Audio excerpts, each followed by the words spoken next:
Selamat siang Pak Sobirin, dengan kebangkrutan Panamtex, apakah ini menandakan bahwa industri tekstil di Indonesia memang sudah tidak bisa dipertahankan dalam kondisi pasar saat ini? Oke, well, ini menarik sekali pertanyaannya, tapi juga harusnya melihat ke apa yang terjadi sebetulnya di Panamtec. Ya, kalau saya lihat dari mass media, ternyata Panamtec masih berjalan ya, dalam arti bahwa ini ada sesuatu yang membuat Panamtec dianggap pilot ya.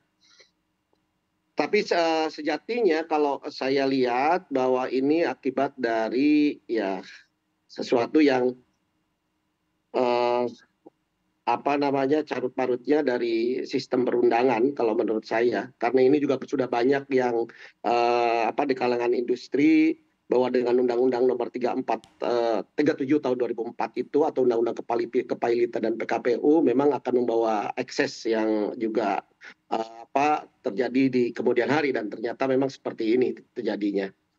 Kalau saya lihat manajemen Panamtec, kalau selintas tadi sebentar saya mengikuti ya bahwa Panamtec tiba-tiba dipilotkan hanya dengan dua permasalahan ya, yaitu adanya apa shoe dari karyawan, kemudian juga memang sudah jatuh tempo dan lain sebagainya. Karena itu memang syarat kepailitan seperti itu ya, minimal dua ya dalam syarat kepailitan, adanya apa uh, minimal dua entitas atau lebih ya yang membuat perusahaan pilot itu mensu. Kemudian yang kedua ada due date atau tagihan yang sudah jatuh tempo. Dengan demikian memang itu sudah ada semua dan itu dilanjut di dalam pengadilan dan memang akhirnya juga yang seperti kita tahu. Tetapi sejatinya bahwa industri tekstil itu sudah menuju arah kebangkrutan itu kita tolak dengan sangat keras sekali dari kami, dari kalangan ahli tekstil seluruh Indonesia. Jargon ini sudah lama ya bahwa tekstil apa namanya dikatakan sebagai sunset industry dan lain sebagainya. Kita tidak melihat secara lebih dalam seperti apa sih struktur industri ini. Itu yang sangat disayangkan ya.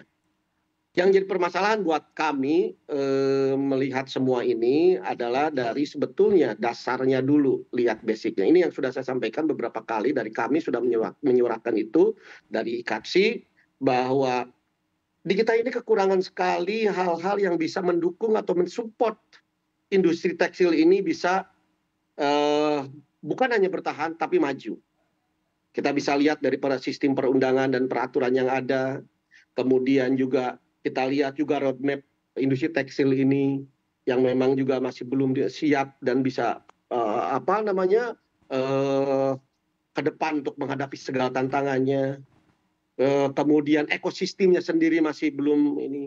Bahkan yang saya khawatir lagi di industrinya sendiri, bahwa memang di industri ini juga teman-teman industri sih saya yakin sudah mempersiapkan itu, tetapi juga harus lebih jauh ke depan bahwa dengan teknologi yang ada ini harus seperti apa inovasi, baik itu inovasi produksi, inovasi market dan lain sebagainya. Memang ini yang harus ya menjadi satu kesatuan yang tidak dipisahkan ketika kita bicara menghadapi apakah industri tekstil ini sudah menuju ke arah titik nadir. Itu yang menurut saya support pemerintah dalam hal ini harus betul-betul diberikan.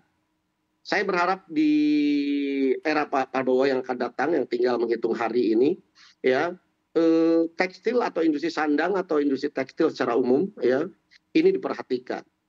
Ya, kita melihat bahwa masih banyak PR-PR yang harus dituntaskan pada zaman Pak Jokowi ini, baik itu di legislatif maupun di eksekutif. Ya, undang-undang sandang saat ini masih belum ada. Ya, kita berapa kali ya menyeruakan itu dari beberapa tahun yang lalu, bahkan mungkin udah masuk hitungan belasan tahun yang lalu sampai sekarang, dan ini belum ada sampai sekarang. Baik. Kemudian juga dari struktur pemerintah juga seperti itu. Jadi saya sekali lagi ya mengatakan bahwa tidak pernah ya bahwa tekstil itu akan bangkrut ya, industri ini tidak. Saya menyatakan bahwa dengan sangat keras bahwa industri ini harus kita jaga sudah jelas kita memiliki kontribusi yang luar biasa bagi negara ini, ya. Dan secara sejarah, secara historis, bagaimana semua negara-negara maju itu berawal dari industri tekstilnya, kemudian berubah menjadi negara-negara maju.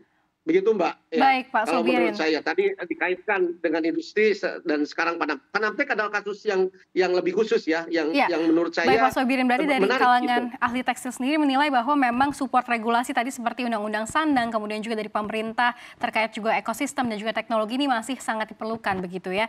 Sekarang kita akan beralih. Iya, betul. Baik, sekarang kita akan beralih Betul. dari segi serikat pekerja. Bagaimana Pak Ristadi, Anda dari perwakilan serikat pekerja, dari Presiden Serikat Pekerja melihat kebangkrutan pada pabrik Panamtex dan juga apakah Anda setuju bahwa industri tekstil ke depannya akan sunset? Bagaimana pekerja ini merasakan ataupun tanggapannya terkait dengan hal ini? Ya, yang pertama memang kasus Panamtek itu tidak hanya di situ.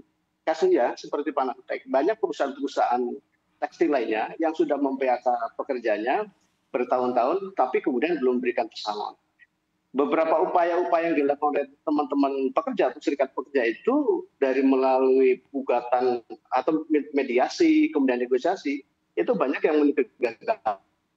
Kemudian akhirnya terpaksa melakukan gugatan yang paling akhir tentu adalah gugatan PKPU.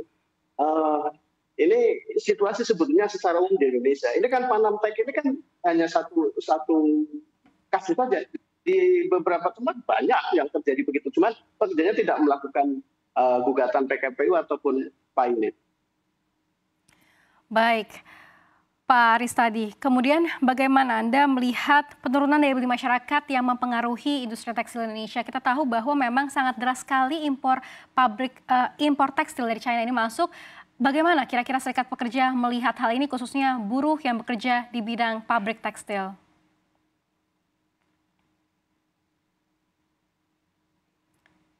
Ya, silakan Pak Ristadi. Halo, ya, agak putus-putus.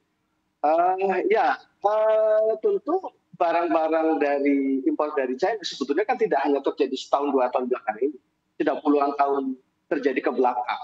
Dan gunung es itu mulai mencair deras itu pada 3 tahun terakhir ini, sehingga kemudian akibat dari itu banyak pabrik-pabrik TPT yang tidak kuat, kemudian melakukan efisiensi dari merumahkan, kemudian sampai PHK bertahap, sampai kemudian yang tidak kuat pabrik tutup. Jadi kami terus-menerus menyampaikan hal ini kepada pemerintah. Pertama, berantas itu illegal impor barang-barang dari luar negeri, entah berasal dari manapun, tidak hanya dari China. Karena tekstil negara-negara lain juga melakukan produksi tekstil di Indonesia. Yang kedua, batasi yang legal impornya. Batasi yang bagaimana? Yang pertama adalah soal perdagangan dengan negara-negara yang produksi harga tekstilnya itu jangan dengan yang lebih murah. Misal kita dengan China, kita adakan perjanjian dengan China, bisa rusak pasar dalam negeri kita karena harga tekstil barang produksi tekstil dari. Nah, selain itu, batasi juga. Kalau barang itu sudah bisa diproduksi di dalam negeri, tolong deh, jangan impor. Kalau kemudian di kita sudah diproduksi, kemudian juga melakukan impor, maka ketika harga barang impor itu lebih murah dari harga produksi dalam negeri kita, ya sudah, maka barang-barang TPT, hasil produksi pabrik-pabrik dalam negeri kita tidak akan laku terjual, terutama di pasar dalam negeri kita. Sehingga kemudian produksi akan berkurang, bahkan sampai berhenti, akibatnya tentu akan terjadi PHK. Dan ini yang terjadi, dan sekarang terus masih terjadi.